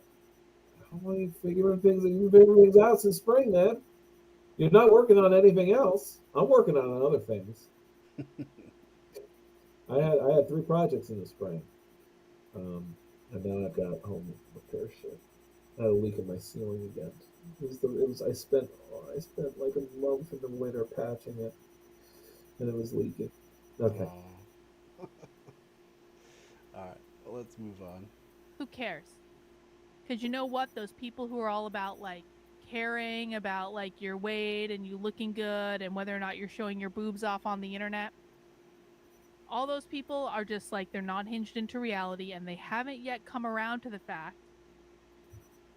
that we are totally and completely fucked, and that, they're the ones that are going to be like so caught off guard. They're going to be the ones that are like, I just, I passed up going on that vacation that I wanted to go on, and now I can't go anywhere at all because now we're in communism. And I'm going to be like, I tried to tell you to go on that vacation. I tried to tell you to eat Sunday. I tried to tell you to drink the beer. I tried That's to actually tell you one to of stop the worrying so things much about whatever. that if you were a Soviet citizen, like, you actually got a lot of vacation time. Yeah. That was one of those things that like placated the masses, so to speak. Right. Is that you're not getting all the meat you could ever eat, but you do get some a leisure mandatory vacation, basically. Yeah, which is something that Americans have never gotten in abundance. Like, we always have trailed the rest of the world in vacation time. So the idea that we're in some sort of paradise now that will be snatched away from us is. I mean, their audience must be all like, there's a lot of coders or whatever, or people like engineers. Yeah. A lot of people of engineering. I mean, all that STEM backgrounds means to look at life in a way where social science just plays no part. Yeah. Or it makes no sense. It's like a foreign language. Yeah, A language too that squishy you need, to take it needs seriously. it needs translating. So you need books like Carlin's. Yeah. Everyone thought I tried to tell you, and they were like, Carlin, we didn't want to listen to you. And I was like, I know, because what I was saying was really scary. I tried to tell you to eat the pizza. I tried. There's some really great pizza in the world. I tried to tell you to eat all the chocolate and butter and cheese. Cheese. Let's not forget cheese. Cheese is fucking great. No, cheese and communism. Cheese Communism is when one of no the cheese. greatest inventions of all mankind. And you walk into a Whole Foods, and you have all these gourmet cheeses. And corn. Every type of cheese you could Or ever want to union. try. You can make a Not known charcuterie for board. growing corn. We're not going to have that shit anymore, guys. Like, really, wine, if you like wine, I'm not a big wine person, but if you like wine, there's so many good wines out there. You can get a peanut butter milkshake right now. I know it costs like $18 to get a peanut butter milkshake at Five Guys, but they're so Honestly, good. I didn't know this is the direction this video was going. I thought she was going to do her usual Actually say something. Let's see if she actually gets to. Yeah. Actually playing her video. The streams are maddening. She goes on like this for 5 minutes here, 5 minutes there. Live your life like you She's are still a saying the free same person. stuff. Stop letting other people have power over you to tell you how to live your life.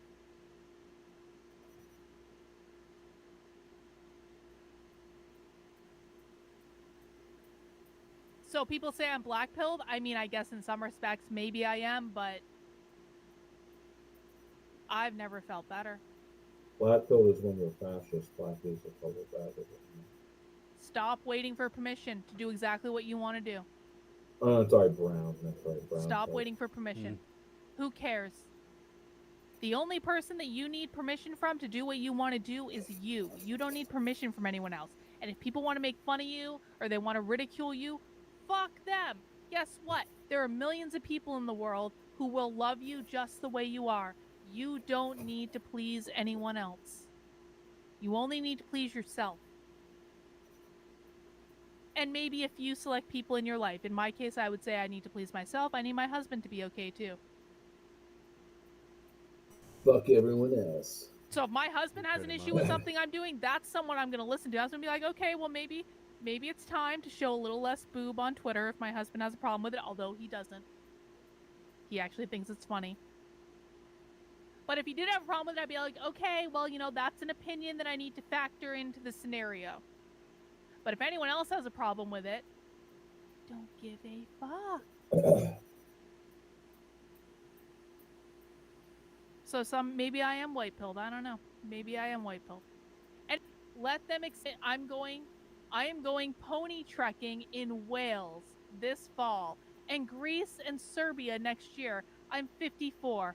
I won't have a good long retirement. I just want to tell you just how actually what a misdirect from the title of this video. Yeah. I saved this thinking that this is going to be her ranting about the left agenda because she has the mantra and what you do next. I know it will just be consuming, but I actually didn't know it would be this hard. I'm just consuming. Just the same stuff again and again. And so anyway, the left agenda, according to Carlin, is the left agenda is, I'm not going to get the wording completely right, but it's smash capitalism, disrupt the family, overthrow the government, usher in socialism, or usher in communism. I think she gets the order wrong. Disruption would be first. Wait, is it?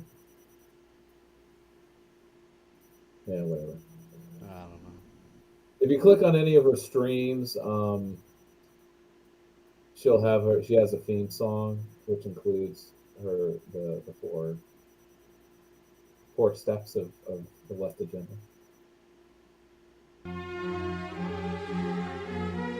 This is the It's the I'm saying, people by the we way. watch on Socialism Saturday. If you want to know the people who are going to be protesting outside the DNC next week, it's the people we watch on Socialism Saturday. If you want to know who is involved in the campus protests, it is the people that we watch on Socialism Saturday. Annoyed Patriot says, That's I'm when I just stop you. confused because it looks to me Either like you go to support the first socialism. minute or the first minute of her stream, or a different video, because I went through all this and she doesn't really.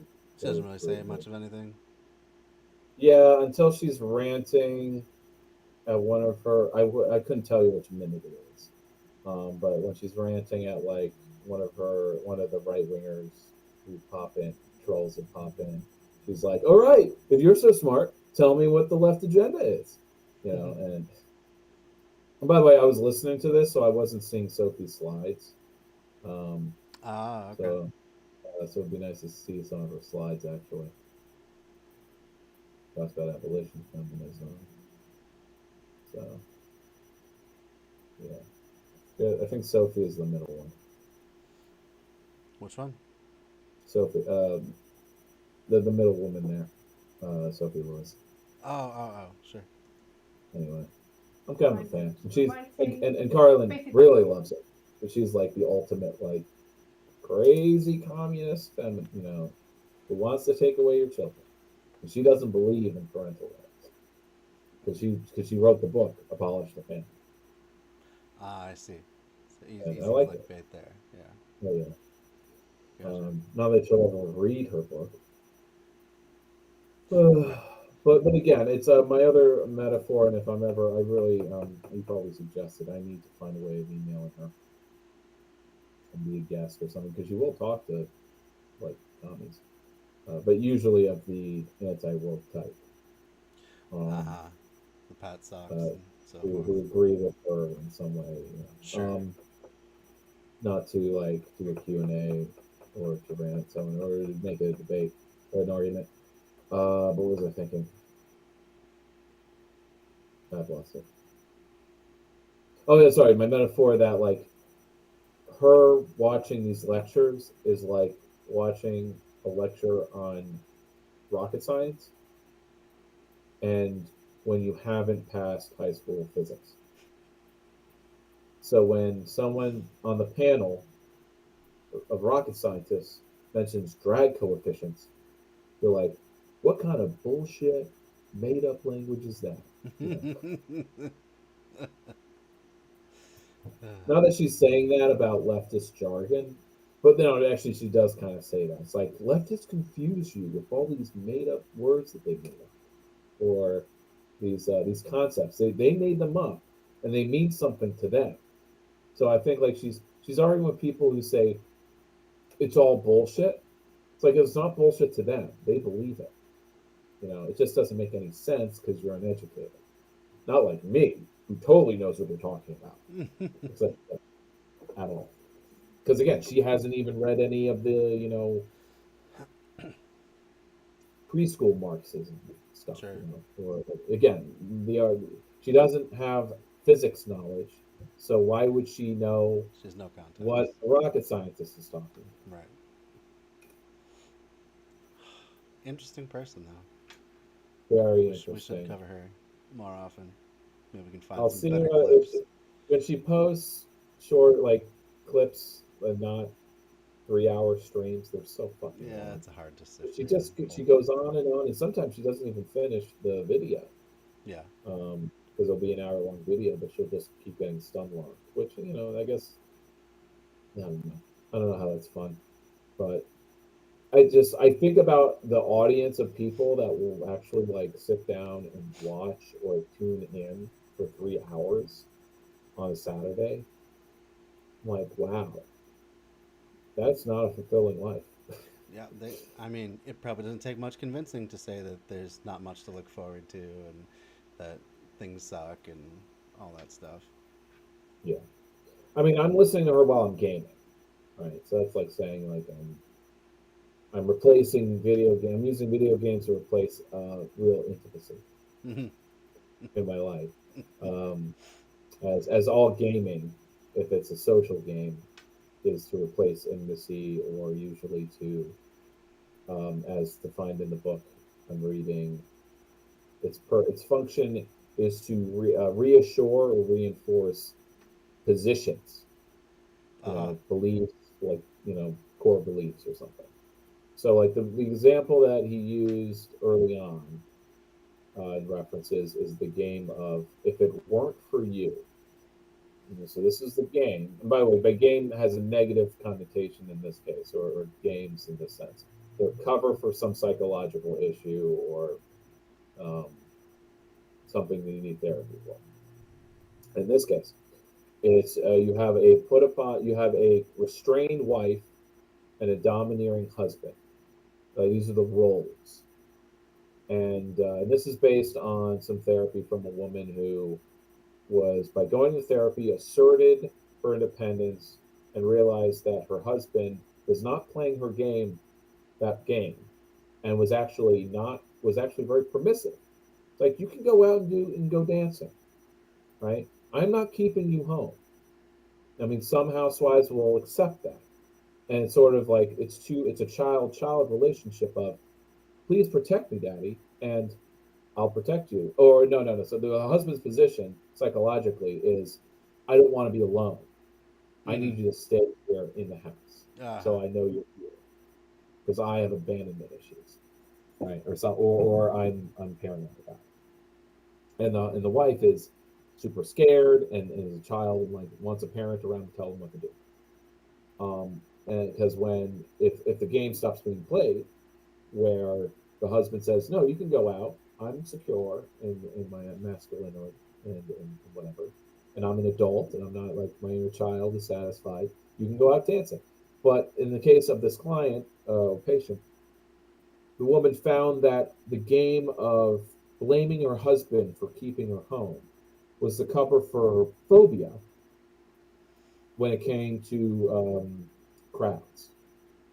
She went out dancing and found herself petrified and unable to enjoy dancing, or she never learned how to dance, or like she was just like completely out of her element, and was not prepared, psychologically speaking.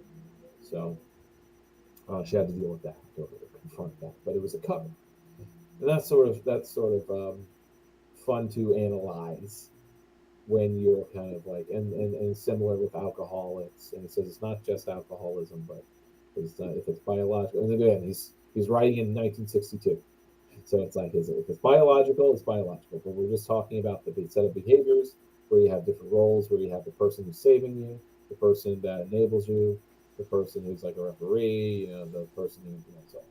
And sometimes your wife is all three of these roles, but maybe different times a day.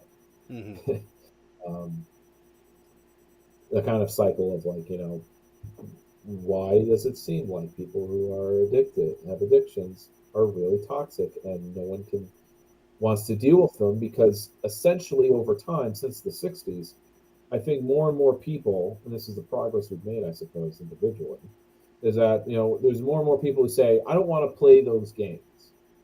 I don't want to play these games. I don't want to cover for any phobia or trauma you've got. You've got to deal with it.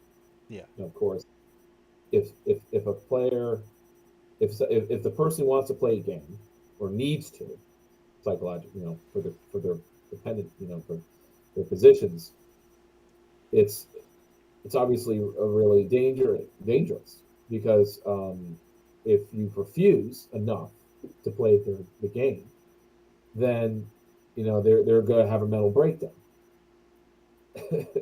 Because you're not giving them what they need, because the game is like, he compared it to getting strokes on the back. Sure. Like intimacy, human contact, having you use the phrase, having your like spinal cord squeezed in a good way. And if you don't getting squeezed enough time, like once a day, you go crazy. And eventually, that's how, like, whether it's domestic violence or other things, it gets violent. It's like you're not playing the role I need you to have, which is to restrain me or to play this game with me. So I'm going to go through all the different games he has his list, and then I'll go through any updates of the thinking about this because I'm sure there's lots more that's happened since 1962. Yeah, I would think so. This behavior analysis, but it's sort of like this book being a Penguin classic. It's in the Penguin collection. It's probably like this got a lot of play, and it's probably what got the lexicon going of like I'm not playing your games. And then, of course, that usually leads to getting more escalated, sure, and eventually leading to violence or something like that. Or when it comes to couples shouting in the street in my neighborhood, it's usually something. It's like I'm not playing this. I'm not playing this. You just go away.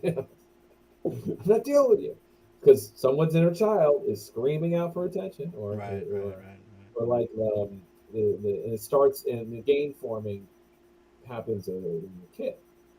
Use the example of two young kids, 3-year-olds. Let's say one says, "I have a stomach ache," and they get to leave the dinner table. And so the younger brother then also says, "Oh, my brother got a privilege. I want that too." And then they'll say, "I have a tummy ache too." And so two things occur. Either the parents come to some consensus and agree that they're cautious, and they say, "Fine, you're also relieved," or because they're seeing like the kids trying to see a pattern here, it's like we're not playing. Oh, you want to play that game? Well, it's not going to work, And I see this in action with my niece, where she has I believe she really does have gastrointestinal issues, and so do my brother and sister-in-law. And but there's this constant like haranguing about whether she's faking it. Like, "Oh, my stomach ache, I don't want to eat anymore." And of course, it's like it's always when there's vegetables left, or it's just frustrating because like we were at like a buffet and she got like a whole plate full, and then as soon as she's like sat down with it, she's like, yeah,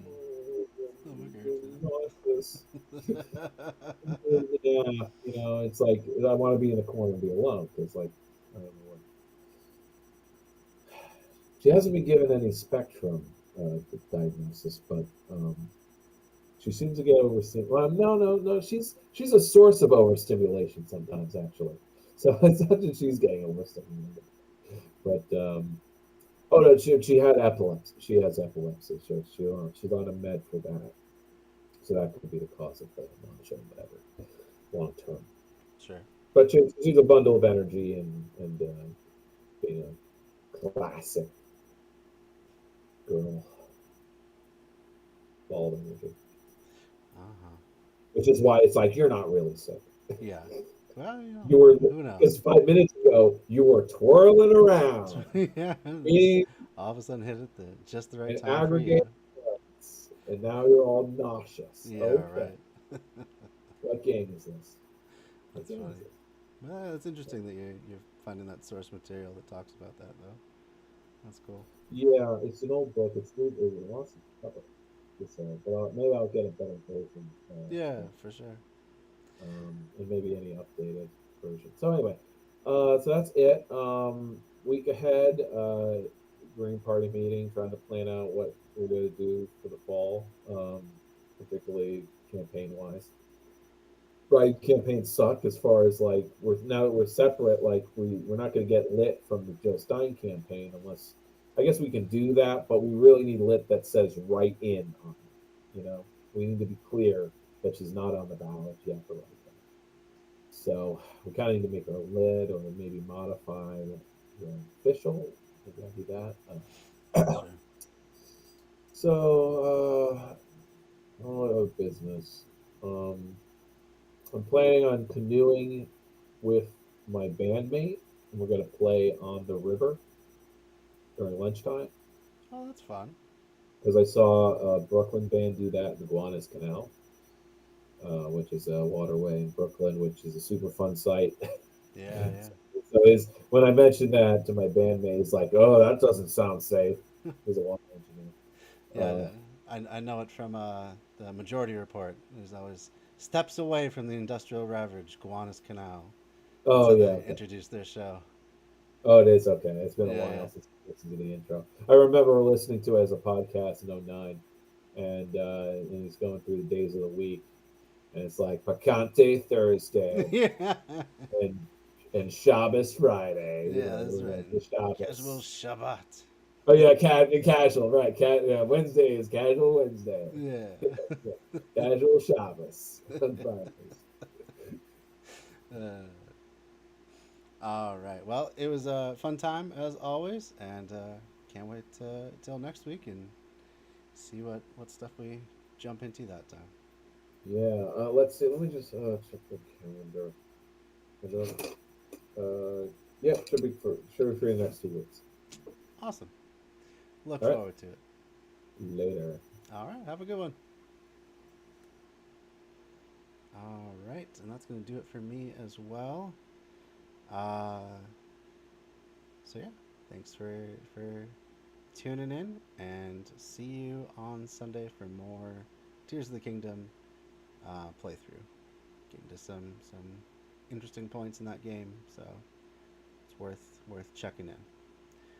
Otherwise, see you then, and have a good night.